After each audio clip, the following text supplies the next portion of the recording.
السلام علیکم۔ آج کا جو ہمارا ٹاپک ہے وہ ہے تعزیرات پاکستان کی دفعہ 40۔ دفعہ 40 جو ہے جرم کو ڈیفائن کرتی ہے۔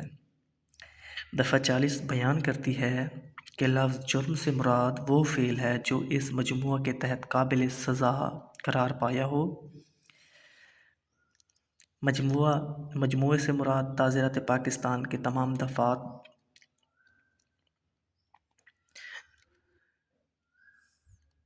اور اس مجموعے کے تحت قابل سزا، یعنی جس کا کرنا، جس کا چھوڑنا، جس کو سر انجام دینا سزا قرار پایا ہو۔ جرم کے وہی معنی ہیں جو کہ لوکل اینڈ اسپیشل لا کے تحت قابل سزا فعل قرار پایا ہوا۔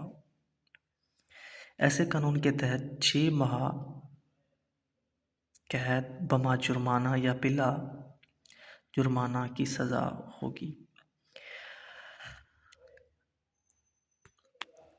اس دفعہ میں جرم کی ڈیفینیشن کی گئی ہے کہ کون کون سے جو کام ہیں وہ جرم ہوں گے۔ ایسا کام جس کو کرنے کی سزا ہو، تعزیرات پاکستان میں سزا ہو، سزا مقرر ہو، اگر وہ فعل کیا جائے گا